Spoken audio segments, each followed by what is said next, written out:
All right, hello everyone, and as you can see, I've already put a PowerPoint up on the screen here for you. The first chapter in the textbook is covers a lot. We deal with um, basically the origins of humanity. We get into chapter 2, and it's in some ways, I mean, just because we're into historic periods, and this is what we're actually studying. This is an even vaster chapter. This is organized a little differently than most textbooks. Now you can see this is one of the PowerPoints that I've used before, and it goes over the 4 places in the old world where kind of like these original civilizations popped up. And what I mean by an original civilization is basically in these 4 regions that you see shaded here: China, India, Mesopotamia, and Egypt, where you saw these really highly advanced civilizations that developed all those markings of those advanced civilizations, particularly writing, but also social structure, government, and so on, farming, and basically doing stuff with the things that you farm besides just literally eating it, but processing it to some degree, also took place there.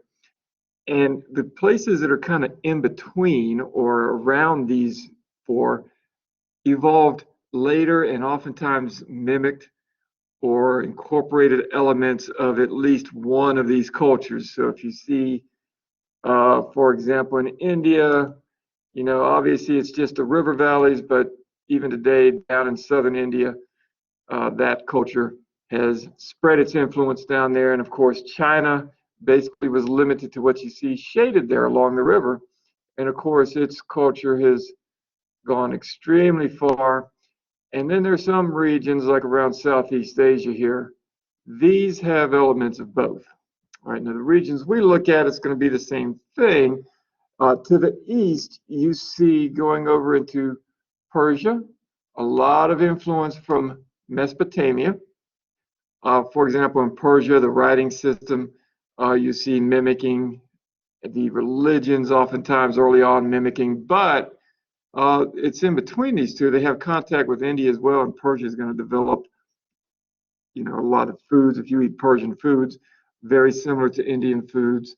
Again, some of the religious influences there you see mixing with stuff from the West, and of course you have this region where you can see the 2 closest are Egypt and Mesopotamia, and you see a lot of that developing in the middle there with features of both. All right. For this chapter, what we're looking at is the Middle East and North Africa. So that's what we're going to stick with. We're going to cover these first 2 that you see on the west side, Egypt and Mesopotamia. And then we're going to switch some of these screens because, the organization is a little different than it normally is for a textbook. Normally we look at these 4 cultures and then we come down chronologically and look at another chapter, the emergence of some of the others in the same regions. This one we go through the whole region of the Middle East, in some cases, like particularly North Africa, all the way down to the Middle Ages. So that's a vast amount of information. And as you're going to see, there's a lot to this. These are cultures that we know a lot about. There are a lot of records. There's a lot of interaction with other societies. One of the reasons this is a good organization is that you kind of get this idea of how these civilizations develop over these long periods of time, which sometimes you don't if you keep bouncing around different geographic regions. But the downside to it is that most books organize by time and region. You look at a shorter period of time across several regions and then come down. And what we have as a downside is that we're going to be talking about Mesopotamia, Egypt, interacting with a lot of other cultures. Nubia, for example, interacting all the way down to the Roman Empire, and eventually with forces of Islam. And we don't even touch on Islam until, halfway through the textbook. So you you kind of are discussing these interactions with other groups that you know nothing about. Whereas if you were progressing a little bit more along the chronology, a little bit at a time, you would get that. So keep that in mind as you study both the textbook and as you go through these videos, that's going to be a somewhat of a disadvantage to you as you study. But there is no really good way that's going to just be a great way to study world history without having some deficiencies. All right. First thing we're going to look at, and I'll back up here for a second, because this is true of all of the cultures really in the old world, where you see these really, really old written civilizations. There's one thing that you should notice. It is the fact that each one of these comes up around a river or a river system. China with the Yellow River, India, that's actually two rivers. There's the one is flowing down into what's now Bangladesh, going from kind of like at the peak up there down eastward, and the other is flowing westward, the Indus on the west, the Ganges on the east. If you come over again, Mesopotamia literally is a Greek rooted word that means the middle of the rivers. It's the land between two rivers, and we got the Tigris and Euphrates. And then, of course, the Nile River is pretty much through history synonymous with Egypt. So there were a lot of reasons for this. Number one, we have looked at the prehistoric civilization, and we know that you need water to survive for a number of reasons. You do have to drink it, obviously, but also for irrigation of plants. And we are looking at desert climates for Mesopotamia and Egypt. So basically, without those rivers, there is no farming. So that is essential to survival. The rivers actually provide, of course, some food sources, both in terms of fish and other, not,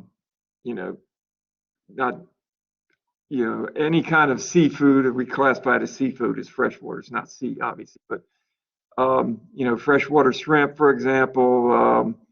There are different types of mussels that are freshwater as well. There's a lot of stuff. It also attracts a lot of other things, birds that eat those fish. So there's a lot of other game that's surrounded by that. And of course, deer, oxen, anything that lives needs that water. So they gravitate towards those rivers as well. And that gives you, ample food supplies. Besides that, some of the things that we don't talk about, number one is if you start building these advanced civilizations, you start getting your populations to move into cities and they become more and more dense. And one of the biggest problems you have in cities, even today, is if you don't get rid of your trash and your sewage, then disease spreads rapidly. And there are a number of reasons why this is important, but number one is that the water in the river flows, and so you can dump your trash, dump your sewage in it, and it carries it away downstream. Now, if you live downstream, you run a risk of contamination if that is your drinking water source, because there are, however many cities are upstream are dumping their sewage and their trash in there, and you're on the receiving end. But usually it gets diluted a lot and doesn't have as great of an impact on those cities downstream. Now, the other thing is, there's some other things. Again, we don't talk about a lot of stuff. Some historians have argued civilization could not exist without. The reason why is because in the process you boil the water.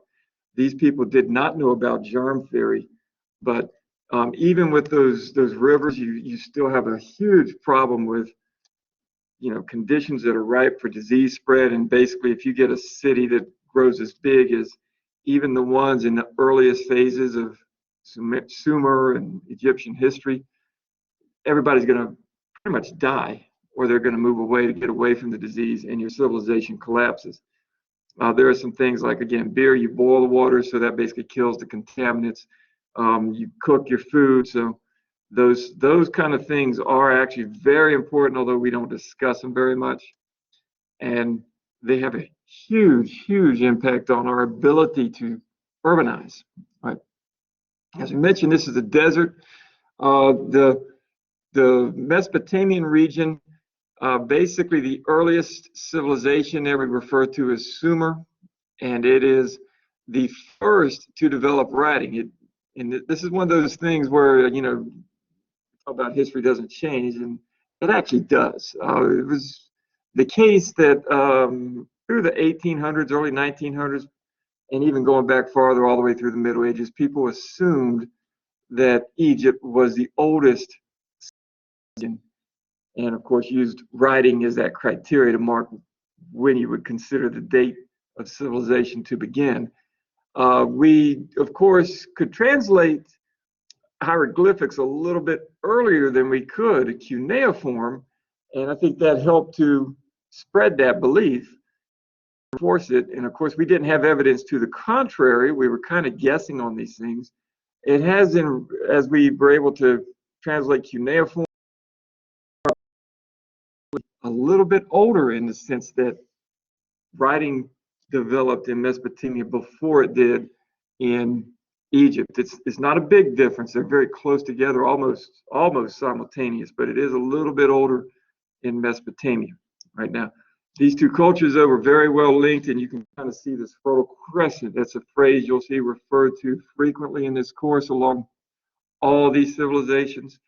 Basically, what it is that there's this light-colored part of the map that you see there that's tagged. Basically, if you follow the rivers upstream, you can travel there and you are basically okay because you have a water source. Of course, if you have a water source, you also have a food source. Now, it arcs down from there because you head up north to the headwaters of those rivers, you get into mountains.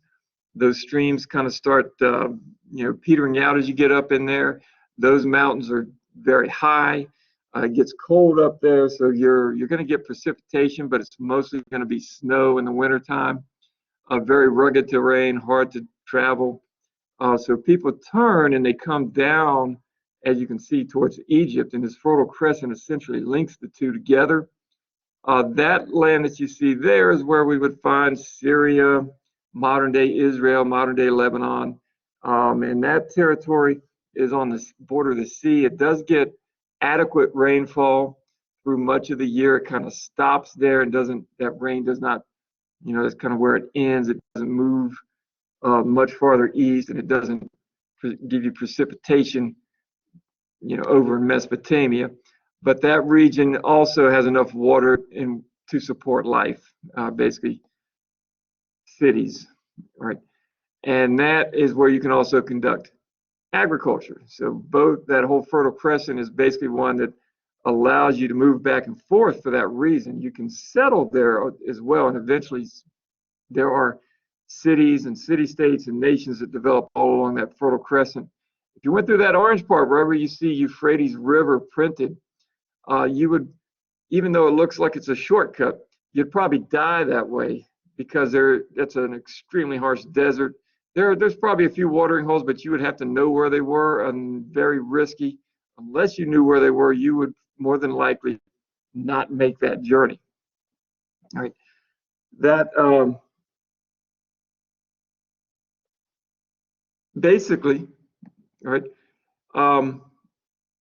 is where you're going to see all these civilizations grow, and that's also why you see so much linkage between Egypt and Mesopotamia. There's a lot of city-states in between it all set up, so it's basically you don't even have to go out into the wilds to get there. If you went from Mesopotamia over to, say, India, you'd have to cross mountain ranges. There's not a lot of dense civilization anywhere in there until way later in time, and that makes it a little bit harder to traverse, right? Those rivers, much like the Nile, when we look at that, they're going to flood every year. And when they do, they basically leave a deposit, which is the soil that is eroding from higher upstream.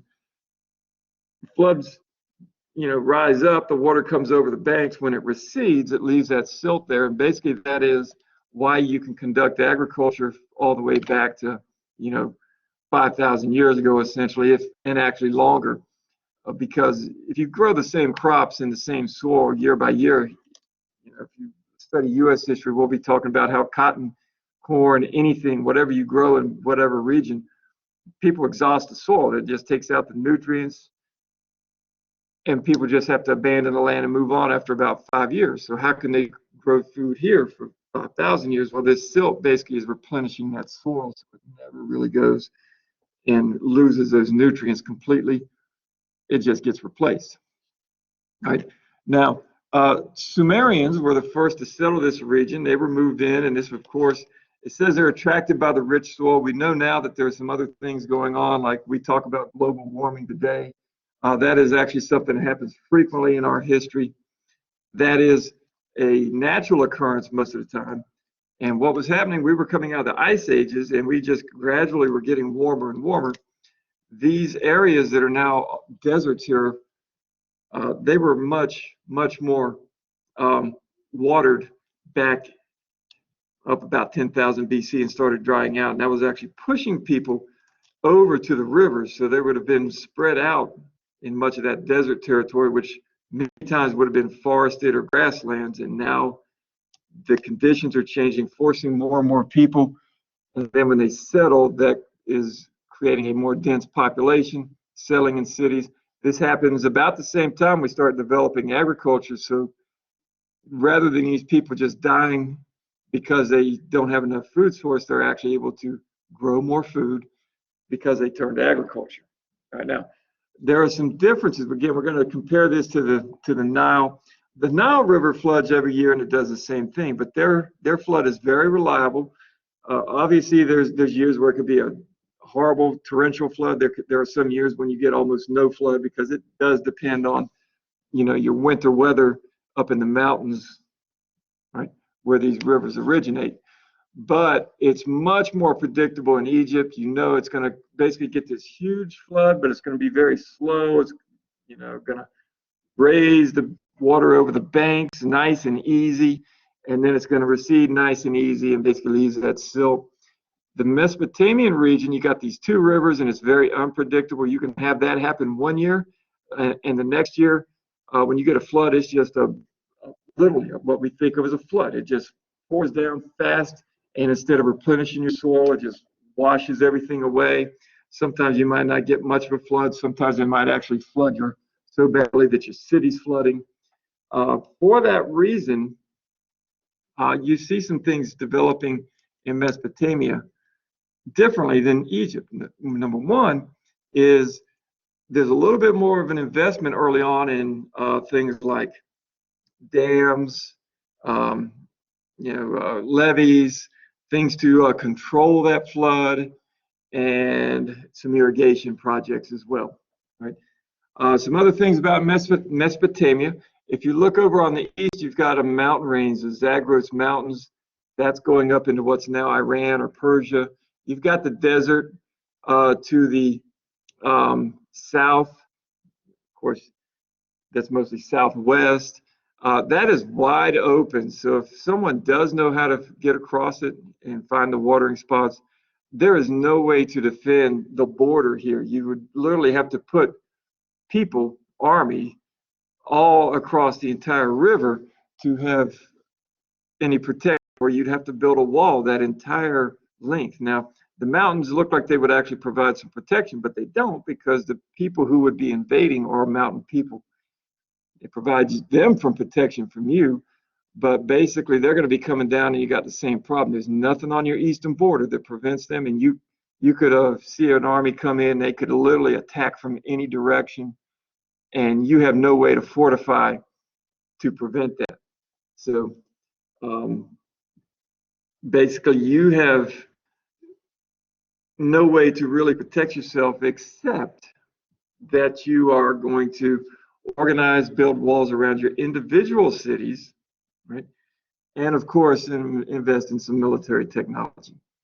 All right. The other problem with this is, again, you're in a pretty much flat desert, so there's a lot of limitations on what you can build with. There's not a lot of trees, right? There's not a lot of mining there. You would have to go over to those mountains many times, or all the way up north to what's now Turkey, to find places where you could really mine the metals that these people need to use. And you also don't have any stone there. It's mostly sandy soil, and most of the stone also would have to originate from far, far away, which is what happened. A lot of stone, a lot of metal was imported, particularly the metal, which of course you need in smaller increments than you do of stone if you're building with it. Wood was imported as well. But for the most part, because of that scarcity and of course the added expense moving that stuff, you had many of the buildings built with mud bricks. You basically would take your straw, mud, mix them together, put them in an oven, harden them, and that's what most of the structures are built of in all of these ancient societies. A few exceptions, particularly as they got wealthier and trade routes increased, and that is another difference with Egypt, where Egypt had an abundance of stone. Those pyramids, great example. We see those pyramids all built from stone, but so are the temples. Many of the, even just the houses are built of stone. Right? We have those preserved much better than we do buildings from Sumer and even later Mesopotamian civilizations, simply because that mud brick does deteriorate faster. We do have some that are very well preserved, but most of them and many more of them are gone. Right? Okay. This building that you see down here, by the way, is is a temple, and it's really that building that you see on the very top level that is the temple. Right? The ziggurat that you see referred to is actually the rest of this structure. Right? All of this. Right? You can see that it looks kind of like a pyramid type structure. It's, in fact, we had a step pyramid in Egypt before we got the complete, just perfectly straight line pyramids, where they did basically this. They built on, one platform, another comes up on top, smaller, right? And it looks like steps. Those were built of stone, and they could actually go a little bit higher. The ziggurat is basically a platform, and you put a building on the top of it. This is the hallmarks, structure of ancient Sumer that we think of. Basically, the purpose of this was to create something with some height, and you put the gods or the goddesses at a higher level, so they were like above the rest of the people. Right, the temples, the priests, same thing. They were above the rest of the people in the society. You would do the same thing with some of the government buildings. Those would be elevated, not as much as the religious buildings were, though. If you're wondering if there's some reason why they, as well as the Egyptians, and if you even come over to the Americas, the Mayans all seem to pick pyramids. You probably may have seen some of those things where people think aliens helped them build them, and they use that as one of the examples of quote unquote evidence of it. It's actually not. The pyramid is actually the logical choice for your first massive. The reason why is because if you try to build something that's, angular, straight up and down, basically if you get your sides off of a degree off, if they're not perfectly perpendicular to the ground level, 90 degrees, and they're angled outwards even a little bit, your building collapses. You can't build it that tall. And the pyramid, all the weight collapses on the inside, so you can build it as big as you want without worrying about the collapse, because basically it is collapsing, and that's what holds it together. Whereas if you did something rectangular with straight walls going straight up and down, it would cause it to fall unless you got those measurements precise. And even then it wouldn't last as long, because of course buildings shift and earthquakes, etc., will shift them for you. So major cities: Uruk, Kish, Lagesh, and there are a few others, but these were the big cities. Is typically thought to be the biggest and most important from Sumer. Roughly, people think might have topped out about 30,000 people. So these are not huge cities. Gainesville is bigger than the biggest city in the world back around 3000 BC, right? But that was incredible for the time, right? Uruk is one of those others that gets a lot of attention. There are a number of things that come out of these civilizations that are very important. These, again, were the progenitor civilizations Some of these inventions, by the way, we have something called independent studies. So you can see something being invented by this group and maybe the Chinese inventing the same thing. And maybe later on, when we look at the early Americans, civilizations, they're doing the same thing, building or inventing something that looks like somebody else already invented it. Writing is the classic example. The Mayans invented hieroglyphic writing, so did the Egyptians. Chinese, Harappan society in India, and then these Mesopotamians all invented writing. We call it independent discovery or independent invention because they did that without knowing what the others were doing. They did not, talk to Egyptians and understand these hieroglyphs and then come over and create something themselves.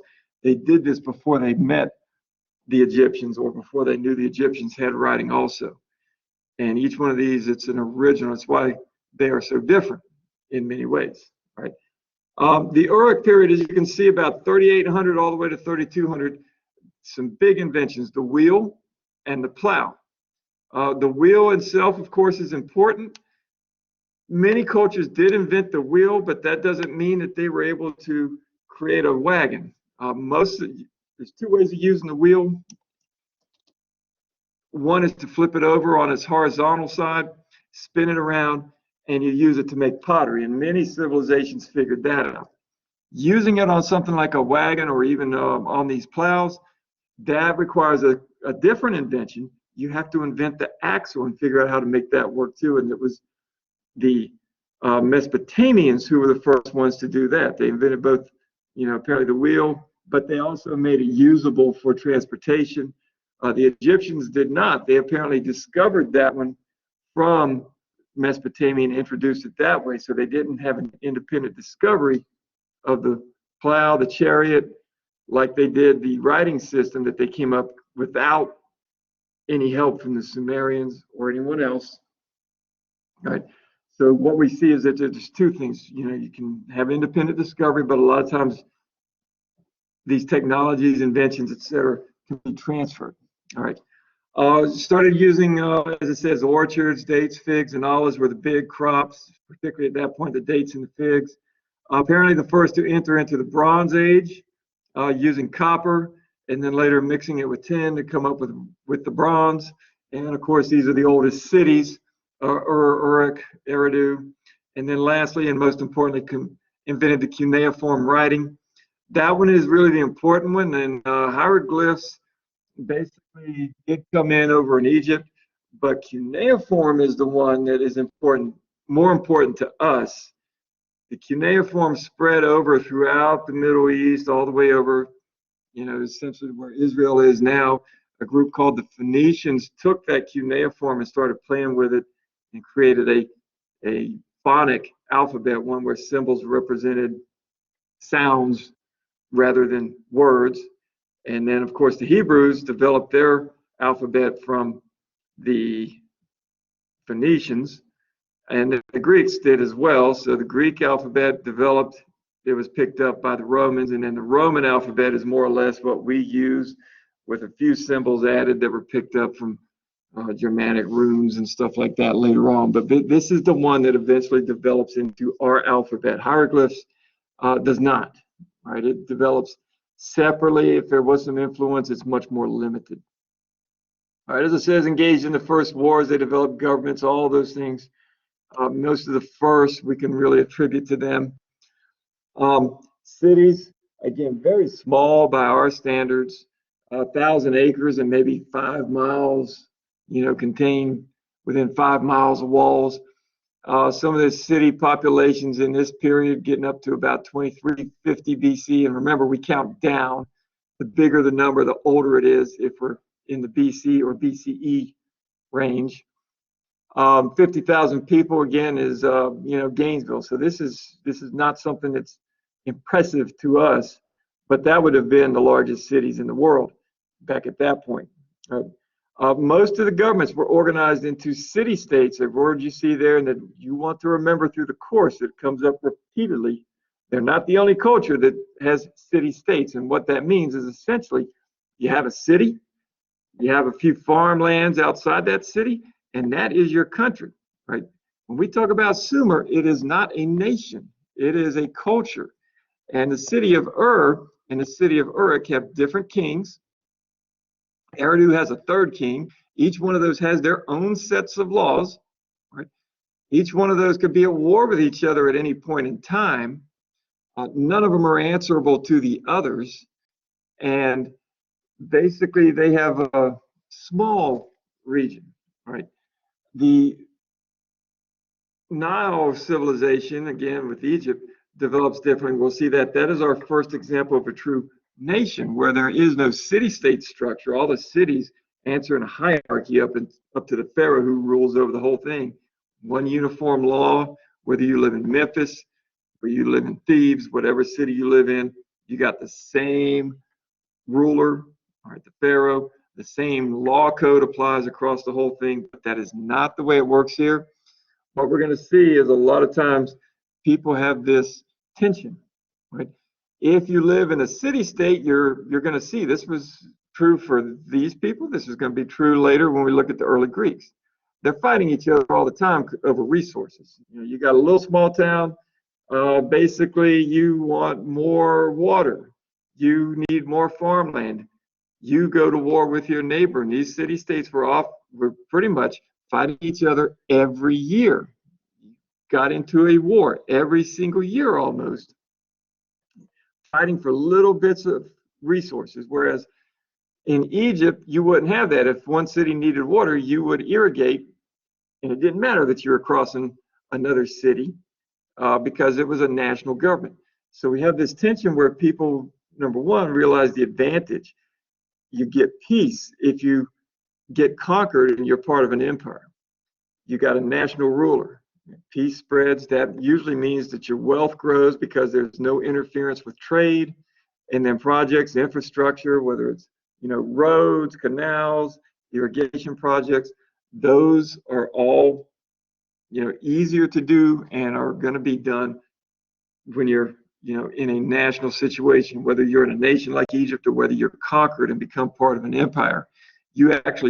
Many people don't mind that as much because you improve your lot in many ways. But then you have issues with the ruler doesn't seem to know what we really need. He's making decisions for the good of the empire and not for the good of this single city. You might be so small you get completely overlooked, and your social problems, your irrigation project, none of that really gets any attention. They might be running your water over to feed someone else because they can grow twice as much food in this other field when it's watered than it can in yours, even when yours is watered. And then you want local control. Right? And sometimes it's about that control. Sometimes it's about cultural issues. People, like, for example, in the Roman Empire, the Jews did not want to be forced into worshiping Roman gods and goddesses. And at some points, the emperors themselves as gods, that was against their religious beliefs. So sometimes people want to separate out because of those other factors, social factors. All right. Basically, what grouped these people together was nothing political. It was all, as you can see right there, a common language. They did trade with each other, but they were also fighting with each other. All right, about 30 city-states during the period that we're looking at.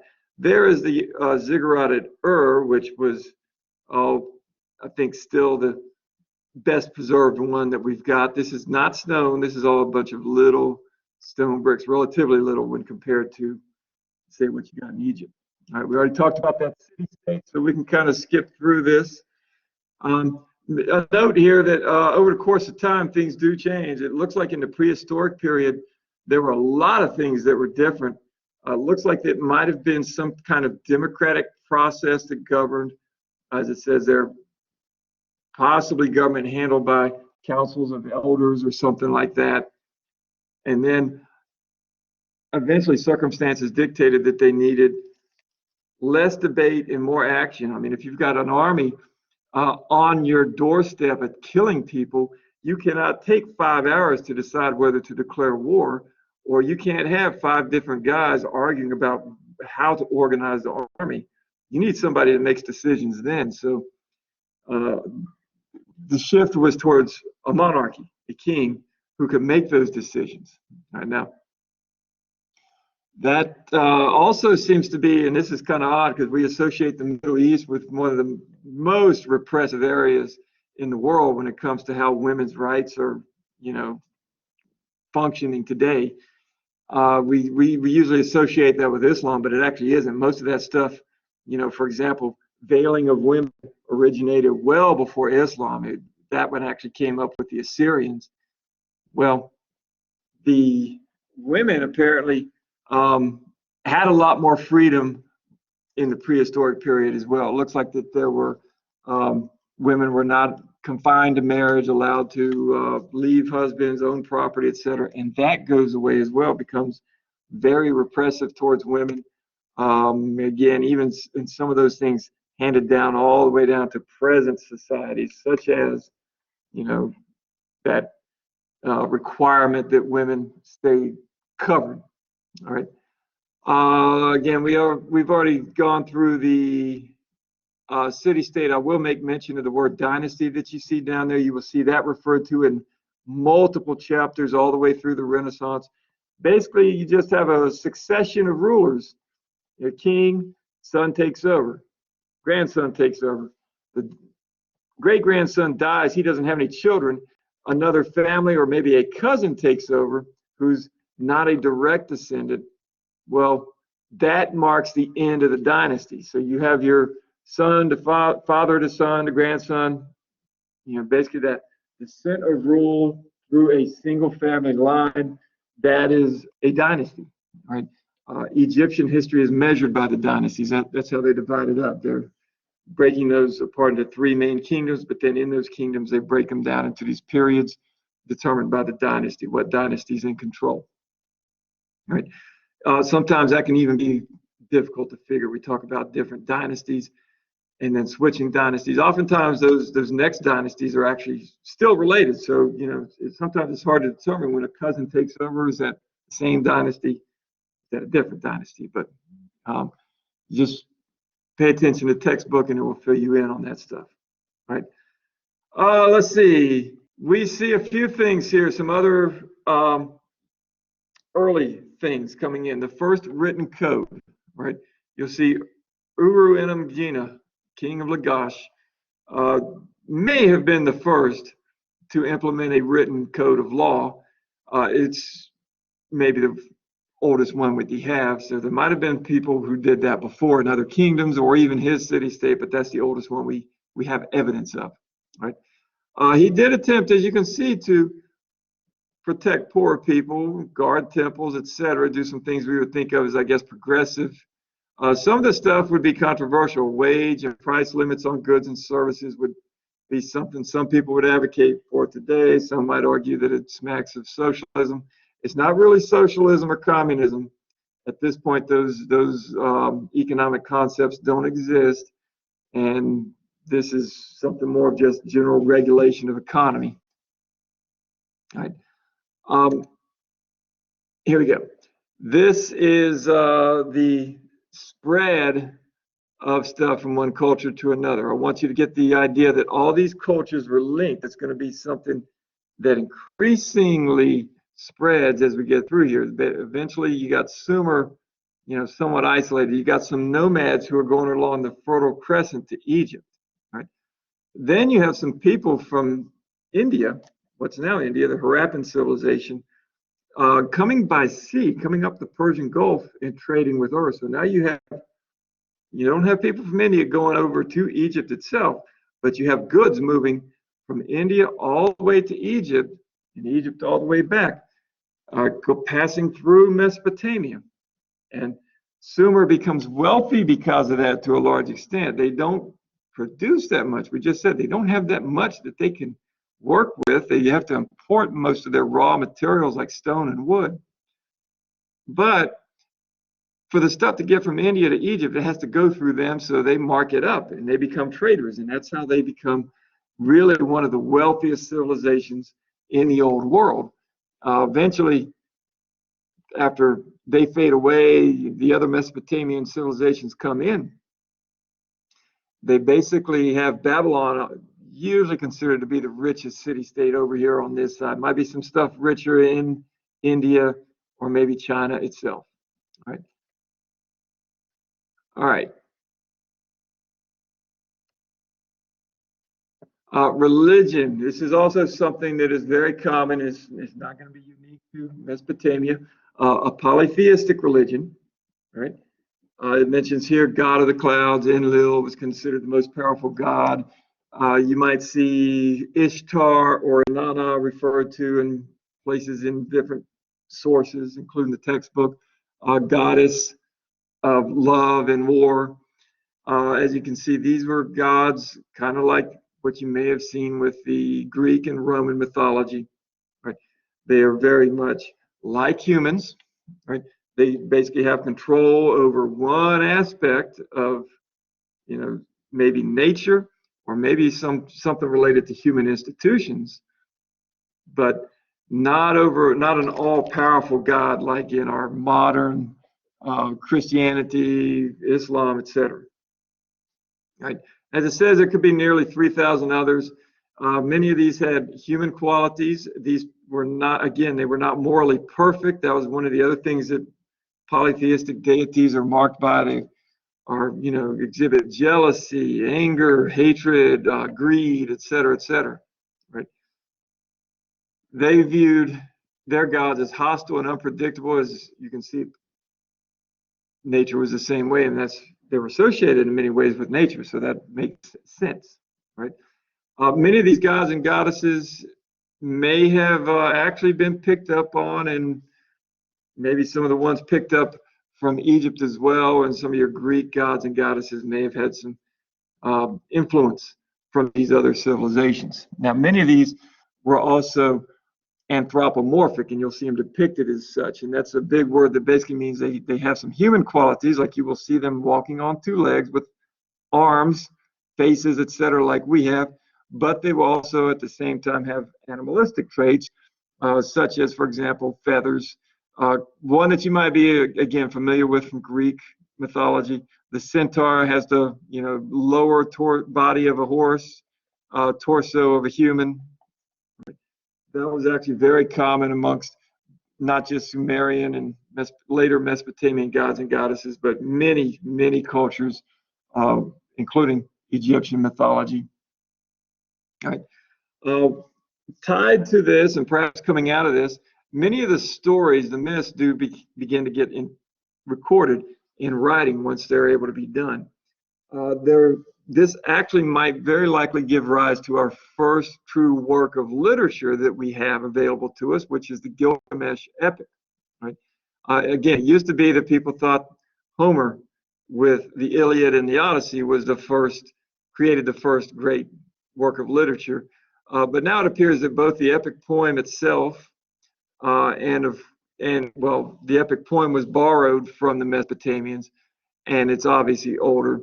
The Gilgamesh epic, as mentioned, has some stories in there that are reminiscent of stuff in the book of Genesis, right?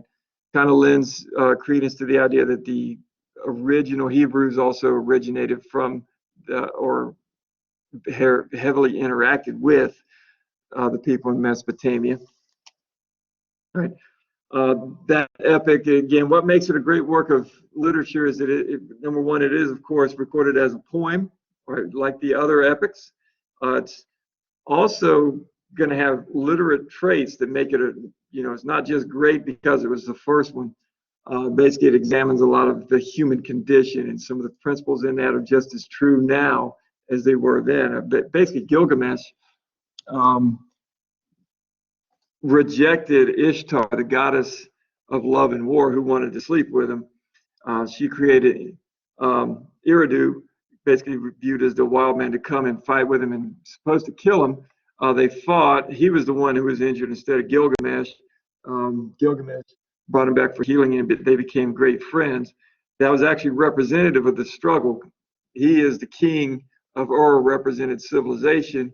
Eridu represented those people who were still lived, kind of like the old style nomads, wildlife, basically.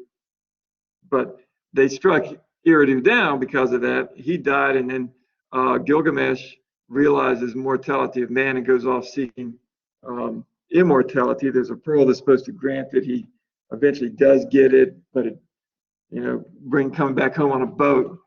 Storms, the goddesses call up a storm. It's washed overboard, and he can never get in. It's basically showing how that um, desire for immortality is there, and yet it's always out of our grip. So again, something that's a theme that's in many ways still relevant for today, just like it was back then.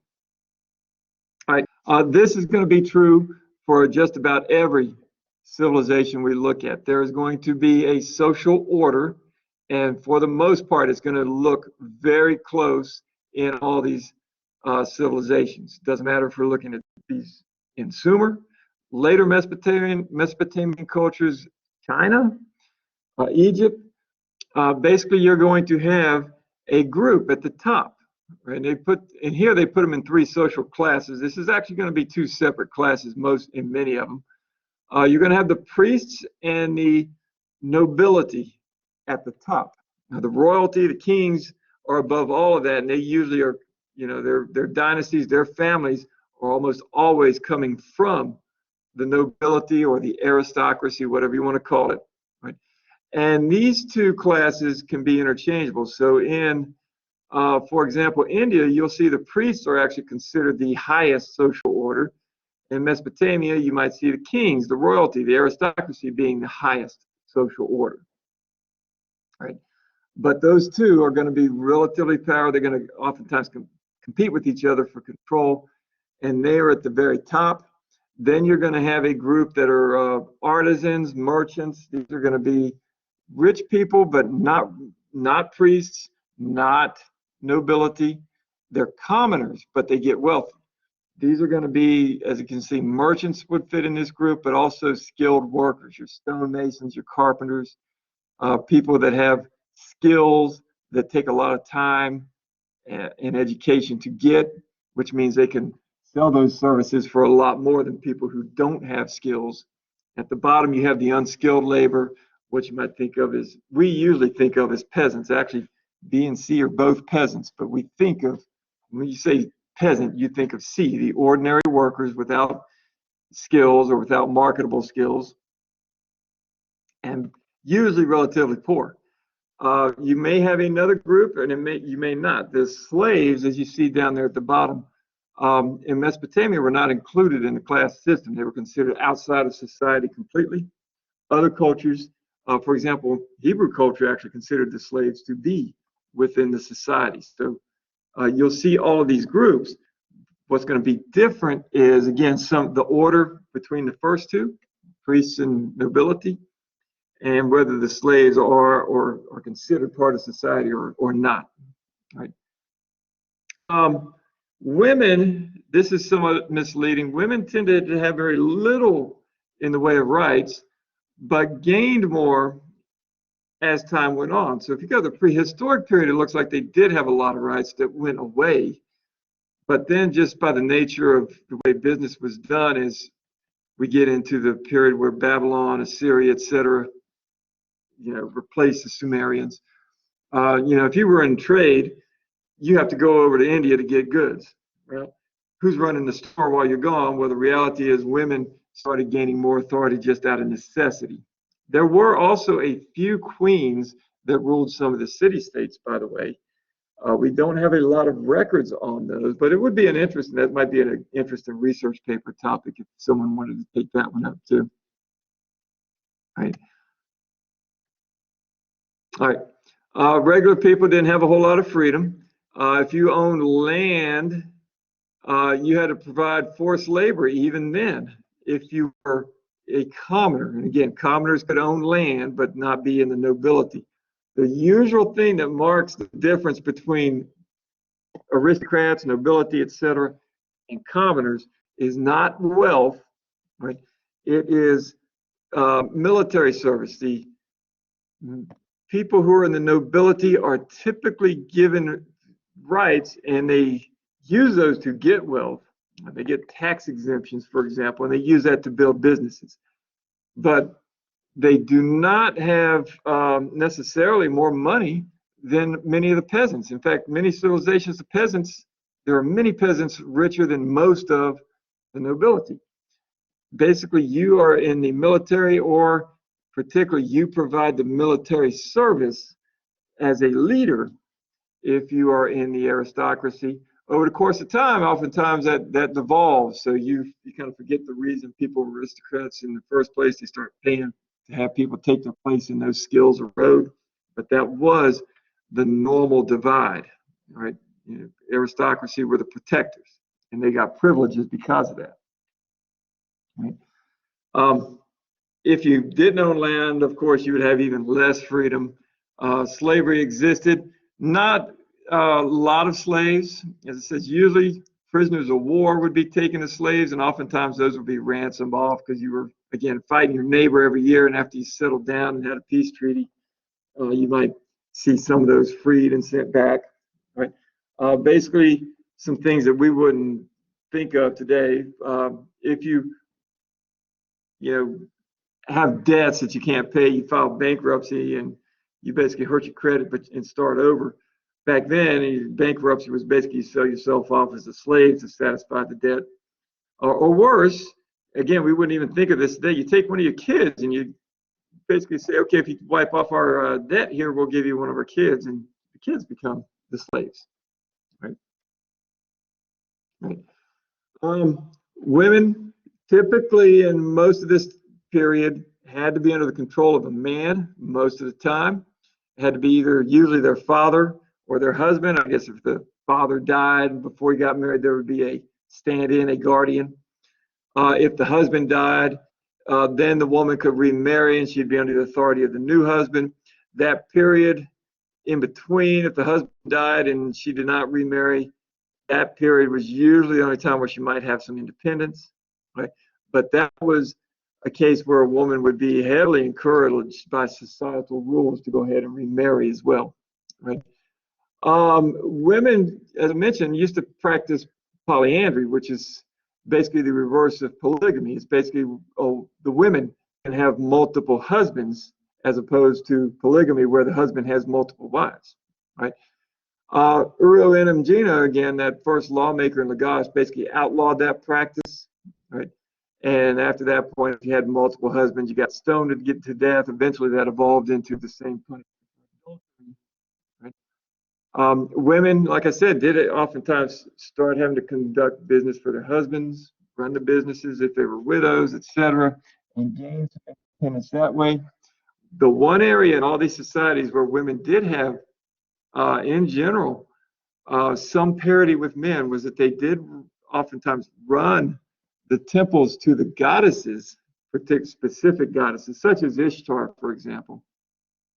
And prostitution was one of their services. You would go to the temple, the priestess, you would hire as a prostitute, and that money came in. Some of those women would be free women and priestesses. Some of those temple prostitutes would actually be slaves, so they didn't benefit from it the same way. But that was actually a function. Wasn't something. Prostitution was not something that was frowned on. It was in fact encouraged. You were actually doing your social duty, both as the prostitute and as the man who was hiring the prostitute. Right. And as I mentioned, there were some queens in there. We don't have a lot of information on them. Kubaba and Kish, 2450, though, is the first queen that we have on record. All right. Okay. Cuneiform, we're going to take a look at the writing itself here for a second, and then we're going to break, and I'll come back and record Egypt separately.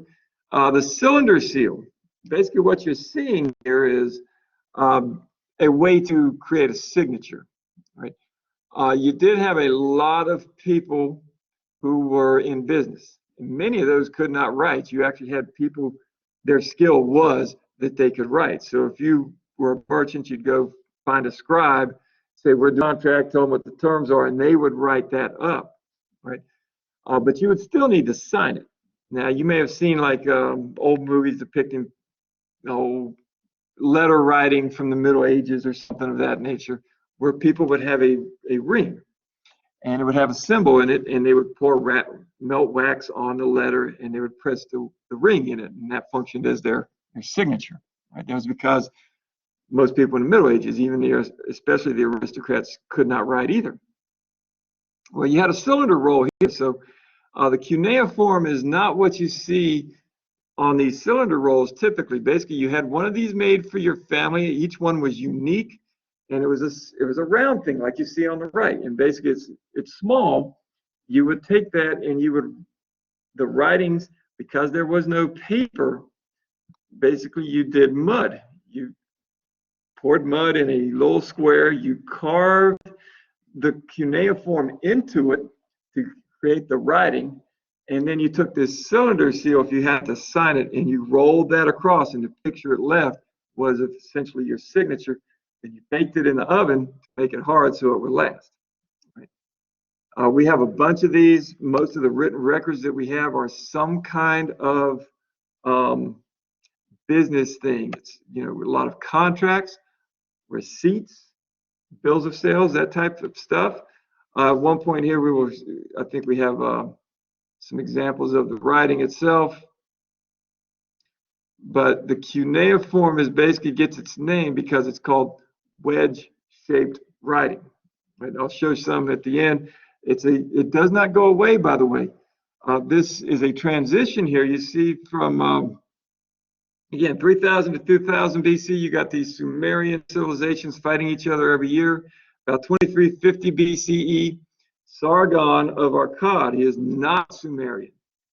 He invades, leading an army from somewhere, it's believed around like in Arabia, coming out of the Arabian Peninsula.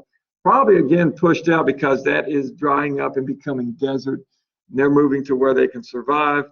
But there's already someone there. They settle up north of all these different Sumerian city-states, but then they proceed to come down and conquer those territories, creating, as it says there, the world's first empire. And again, that's his picture there. You can see the beard. Those corded beards, styled beards, are something you can see as an indication of a lot of these Mesopotamian influences. It lasts only about 200 years. In the scheme of things, that's pretty short, but you see it's pretty extensive for the time, right? And supposedly there were some expeditions that went out to these other places, perhaps conquest, perhaps not, attempts to conquer people that were repulsed, maybe just exploratory expeditions. But biggest thing he does is create a capital city that becomes Babylon. And this is referred to as the Akkadian Empire. Sometimes you'll see it, as it evolves, becomes the Babylonian Empire. Right? Basically centered from the same spot, but there is a transition of governments there. Right on the Euphrates River, becomes the richest city in the ancient world by many accounts. And one of the most important rulers out of that, you see 1792 to 50, Hammurabi. He gives us what people used to say was the first written code that we have evidence of. We know now it's not. We have quite a few that are older, but this is still the most complete one that we have available to us from those early periods. Yeah, it's not Sumerian. We actually have some Sumerian law codes. This one is actually newer from that Babylonian period. Basically, these people, by the way, belong to an ethnic group that are referred to as Semitic, the same ethnic group as Jewish people. It's not really ethnicity per se. That is really a description of the language family that they belong to. So the Arabic, Hebrew, and the language spoken by these people are all Semitic languages. That doesn't mean that they're the same language. That's like the Romance language. They probably couldn't understand each other because the Romance language is Italian, Spanish, Portuguese, French. If you speak French, that does not mean you can understand someone from Italy, and it's the same thing. These are similar languages. They have some common roots, but they're different languages. Sumerians got completely replaced. They just disappeared. The language they spoke was different. It was a different root. We don't know what race those people were or anything from that earliest period. They just disappear to be replaced by these Semitic speakers over the course of time. And the writing, it keeps moving forward, and the symbols work just as well for these people as they did before, but the spoken language is a completely different language, not even related to each other. All right.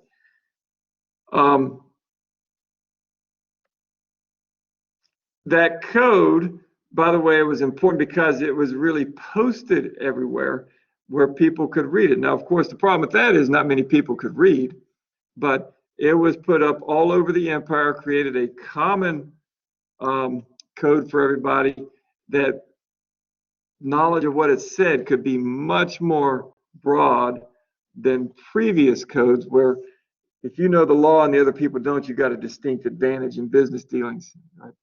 So that would be one of the reasons why this would come out, so to create an element of fairness. Right. Here we go. That basically is going to get us out of ancient Sumer.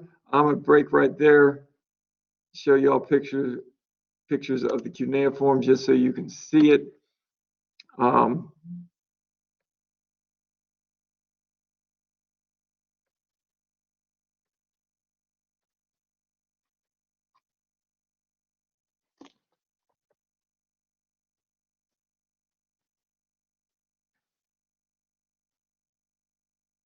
And here you go with some pictures. You can see over here on the side, basically it looks like a bunch of triangles with some lines on them. That's kind of what's meant by that wedge-shaped writing. There was a tendency for this kind of is somewhat misleading. Later on, they did have symbols that represented certain sounds, so they could make words, but most of the time, like the hieroglyphs, it started off with the symbols representing words, and then advanced slowly towards something that was more alphabetic. Here you can see kind of like the progress of it, how the symbols evolved from something else that was basically almost like a hieroglyph and evolved into this wedge-shaped writing. And this one you can see where those symbols represent words, not letters. Right.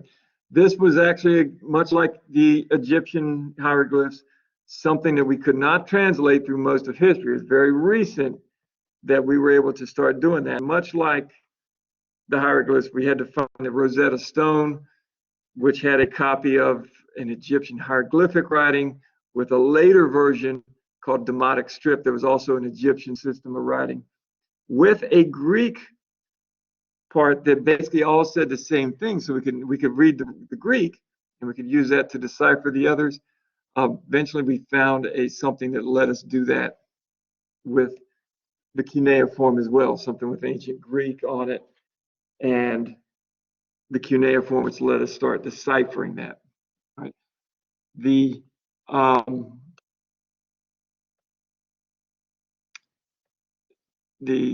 other systems that we're going to look at, well, the Chinese writing evolves a lot, so the Chinese writing of today does not look like the original Chinese writing, but we can see the evolution and we can kind of trace that one back. That's the one that's still in use today more so than the others. The Harappan civilization, the one in India, disappeared completely to be replaced by another civilization made of people who migrated into India. We cannot translate their writing. They had a writing system. It's the one we study the least in the books. And the reason why is because we just don't know that much about them, because we cannot translate their written records. Right. Okay. That gets us back here to Egypt. We'll go ahead and continue on. I'm going to try to speed this up. There's a lot of this we've already talked about, some of the contrasts, so I don't need to go over that again. But again, the Nile River is the main feature. Unlike Mesopotamia, you do have a lot of protection, right? Natural protection.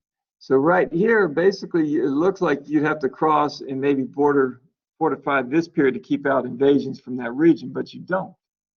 Because basically that Sinai Peninsula is desert and it's mountainous. There's not anybody who's going to really move an army through that. So basically you have to guard here and you have to guard here. And people are going to go along the coast on the north or the south to get to a point where they can invade Egypt. So basically Unlike Sumeria, where you'd have to put forts along the whole of the rivers, basically. Basically, you put 2 forts here, and you're good from invasion from the east. There is nothing really coming from over on this side because this is not just desert. That's the Sahara Desert, the biggest desert in the world, and there are no densely populated civilizations really to the west of that. And if they do, they're going to come by sea, not by land, right, because of that desert. Same thing here. You do have another and a very powerful neighbor to the south in those Nubian empires that we're going to look at later. But they have to pretty much come up the river. So you, again, build a fort, as you can see right there, on one side and then the other of the river, and you can guard that whole thing and basically stop people from coming in. All right. That river, by the way, is extremely, extremely important, not just to Egypt, where it is like everything to Egypt, but later on, if you look at a map and see how big the Roman Empire was, 1/4 of the food that fed that Roman Empire came from this Nile River Valley. That was extremely productive. That was the most productive agricultural land in the world for a long time, right? And that made them extremely wealthy as well. Now, they also sit on trade routes. This is what you see. And you can see that that river goes all the way down. So basically, if you get goods from sub-Saharan Africa, they come up that river to Egypt, and then Egypt sells them to the Mesopotamians, and they might end up as far away as India, right? But they get to do the same thing. They don't produce the stuff you have down in sub-Saharan Africa, but they just make money by letting it pass through their land, right? And there's no other way to get it anywhere really, at least not in the early points of history. The same thing if you got spices coming from India, they go through Mesopotamia, they mark them up and sell them to the Egyptians who consume a lot of it, but they can trade that down to people in the south and they can mark them up yet again. So basically, just like Mesopotamia, they also sit on a crossroads and control the movement of goods, and that puts them in a position where they can get money, right? The lower we probably think of usually as southern, but you see Lower Egypt is up there on the north end. Upper Egypt is farther south, and the reason is we determine upper and lower based, it's upriver heading south, downriver, and we determine that by the direction of the flow of the river itself, right? Okay. Deserts on both sides. You can kind of see that there's some more rugged terrain. That's why that availability of stone is so much greater. It's not so much a sandy desert as it is a rocky one, right? Again, they're more isolated, right? In Mesopotamia, basically they get conquered like by everybody. Every time there's an empire, it runs over Mesopotamia. Egypt basically doesn't get conquered until really the Persians come around much, much later, and then they're, conquered by, in succession, Persians, Greeks, finally the Romans. But they're able to maintain their independence much more so than the Mesopotamians, both politically. They're also able to keep their culture less exposed to other cultures, and therefore preserve more or closer to its original state, right? There are no independent city-states. We already mentioned that.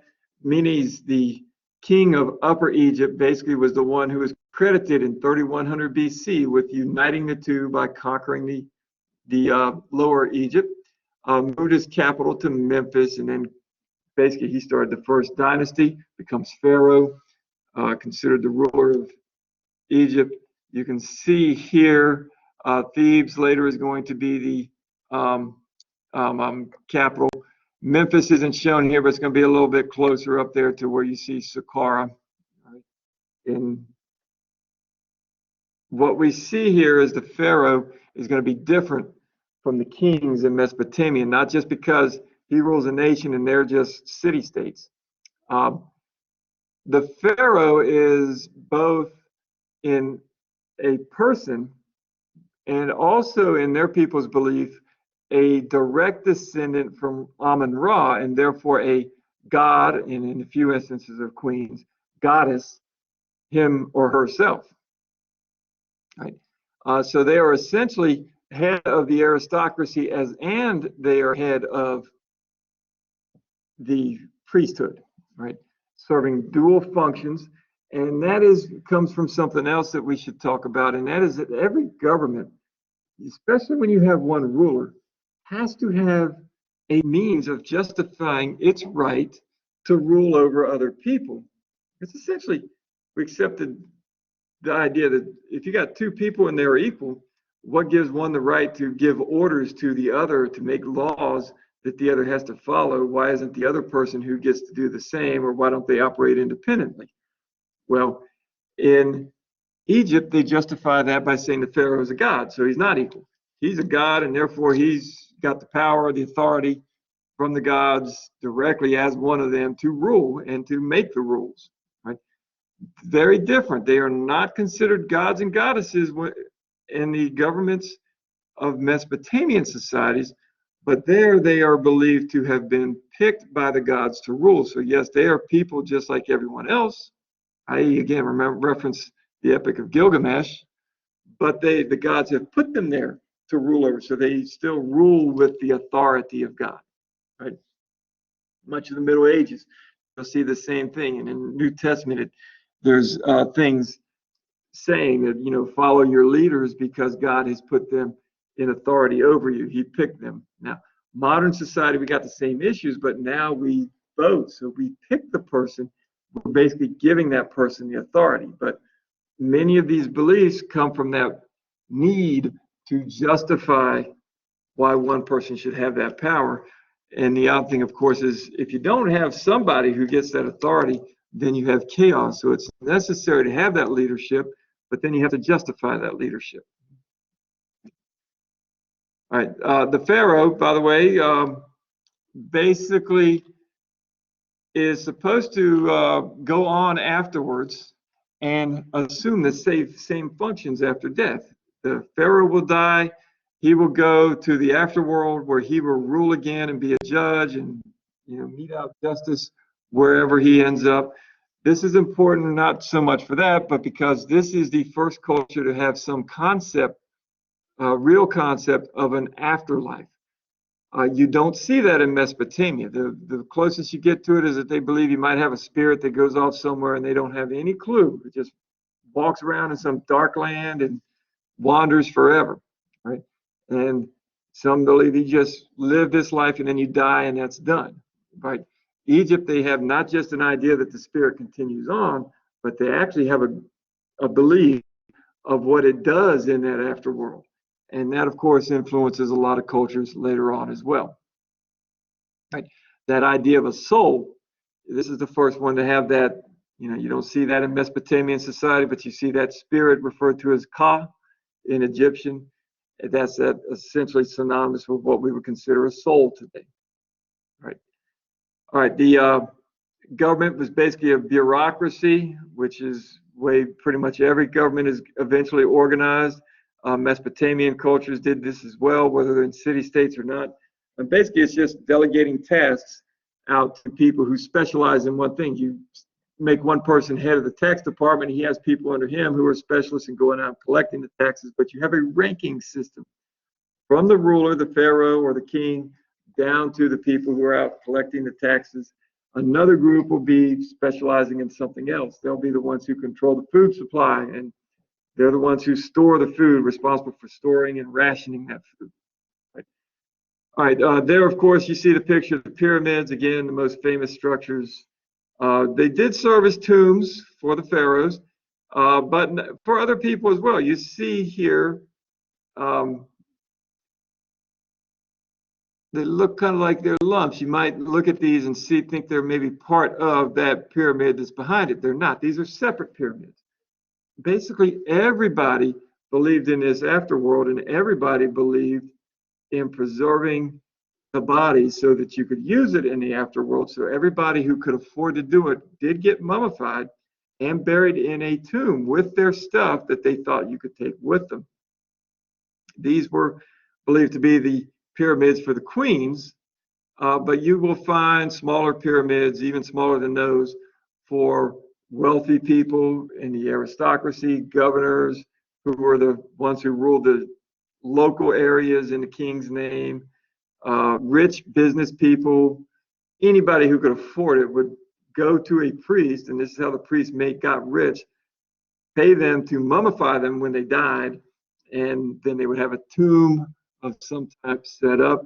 They again believed that you could take stuff with you, so that's why you had all this gold, silver, jewels, all this wealth in these pyramids, because they believed they were taking it with them. You had more than that too. You know, they put in there like favorite games. If you had, they invented board games, by the way, but they would put those board games in the tomb so they could have those to play in the afterworld. They again, beer is the hallmark of civilization, right? At this point in time, they had beer put into these pyramids so they could have beer in the afterworld as well. All right.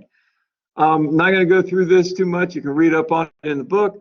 Basically, you had some 3 periods of kingdoms. Old Kingdom, right? That's where you see the pyramids being built. The Middle Kingdom, where you start seeing collapse in between, and some will give you like an interim period. The dates won't be precise, 2180, and then pick up 2180. There'll be like a 20, 30-year gap where there's chaos, there's no ruler, and you've decentralized. And eventually the New Kingdom comes up. You see that it only gets you to 1070 BC. After that, you see a lot of interaction, a lot more interaction with other cultures, and we kind of start seeing that stuff. But that, by the way, is the step pyramid that I mentioned earlier, right? You can see a lot of the writing. This is on the inside, on the walls of those pyramids. Of course, the Sphinx is also probably just as famous, right? To put it in scale, these buildings were massive. The Great Pyramid of Khufu, that's the largest one, you can see is almost as tall as the Washington Monument, but it's far more massive. The width, of course, is what makes it different. That Washington's Monument, by the way, that shape, you know, kind of almost rectangular, slight pyramid shape to it, but capped flat at the top, and then you put basically a pyramid on top of it. It's called an obelisk. And that is something that was also you're going to see in Egypt. It spread to us because the Romans, you know, conquered Egypt. They were fascinated by the Egyptian architecture, the old Egyptian architecture, and that obelisk. They actually copied those and built them all over Rome, and then of course it comes over to the rest of Europe and eventually all the way down to us. That Great Pyramid was the most massive, and it was for actually the tallest building, not just in the ancient world, but all the way down until the Industrial Revolution. It was the tallest and the biggest building by mass all the way down until the 1800s, right? Late 1800s at that. All right, another polytheistic, and again, these gods and goddesses, anthropomorphic. You can see, the heads. This one's Anubis with the jackal. You can see Osiris, Horus, all have birds, heads, human bodies, etc. There you can see again Anubis, the one with the jackal, the one you probably can't see that, but it looks like a cross with a loop at the top and ink, and that basically you can tell him from that. Basically, his job was to weigh the good and bad you did in life and determine what happens to you in the afterworld. Right? These are Coptic jars, canopic jars. Basically, you get embalmed, they basically preserve you. So then this next slide you see, that's the mummy. Basically, that's got all the tissue on it. It looks like there's just bones there, but that actually has all the muscle, all the skin, even all the hair was on it. Basically, that is dehydrated to the point where the tissue is so thin that basically it's like all the muscles that this guy had are like a sheet of paper wrapping around his, arm, chest, etc. Right. Much of the hair is disappeared over a point in time. But in the process, you remove your organs, and, all your intestinal organs, and they put those in these jars also to be preserved in case you need them later on. This is Ramses II, usually considered the greatest of the rulers, at least of the imperial period there. And, again, this is basically like an unusual case because every one of the pyramids got robbed, and so did most of the tombs. They figured out the pyramids were getting looted, so people started building tombs and hiding them, but they were found. King Tut, everybody has heard of, but not because he did anything important. He was relatively minor as a ruler. His importance was that his was the first tomb that was found intact. Nobody had found it. Everything was still in there, just the way it had been placed thousands of years ago. And that, of course, gave us a lot of information about the burial practices and all that. He himself died young, didn't do much that we know of. But his name is famous because of that one reason. He had priests that were good at hiding his burial spot. Right. Oftentimes these mummies were gone too. We don't have too many of the mummies left of these rulers because they were considered an aphrodisiac. They would take this mummy and they would grind him up, the skin and the bone, and basically making it into a powder that you'd put in, usually into your tea, and it was believed that that would give you aphrodisiac properties. This is a dog. You would find cats also mummified. Basically mummify your favorite pets so that, again, they could accompany you into the afterworld. Cats were actually the more popular of the two. They were actually held sacred and had belief that they had certain sacred abilities. These, of course, are the coffins. You can see also some artwork as well as some hieroglyphs on them as well. Right? And then these are the burial masks. That one is King Tutankhamun's over there on the left. Probably the most famous one. Very, very wealthy, usually gold. Here you see again some of the social class. You got the royal family. You got the upper class who are landowners. Priests are up there. Priests would be basically in Egyptian society. You'd have the aristocrats, then the priests, then the other non-noble landowners. Landowners, though, are you could be a noble's own land, and then non-noble's own land. A few things, basically by rank. If you're a government official, you would also fall into that. And then, of course, same thing: artisans, skilled workers, merchants, and then finally your unskilled poor labor. All right.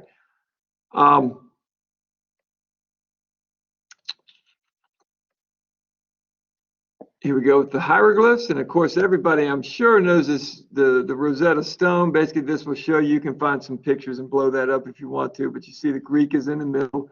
The Demotic script is something that was designed by the Egyptians later, right, to replace hieroglyphs. So we got this assumption that the Egyptians always wrote with hieroglyphs. They did not. They actually had some evolution to their writing system, what became completely different systems of writing as well, right? Now, a lot of this stuff, science and technology, I'm going to go over both at the same time. Egypt and the Sumerians apparently both developed a lot of the stuff that we use in mathematics today, including what looks like algebra and algebraic geometry. Right? Here's where we see some difference. The decimal system, the base 10 system, was used by the Egyptians. And now it does look like the Sumerians used that as well, but it's quite possible that they learned it. They instead relied on something that was based off of a base 6.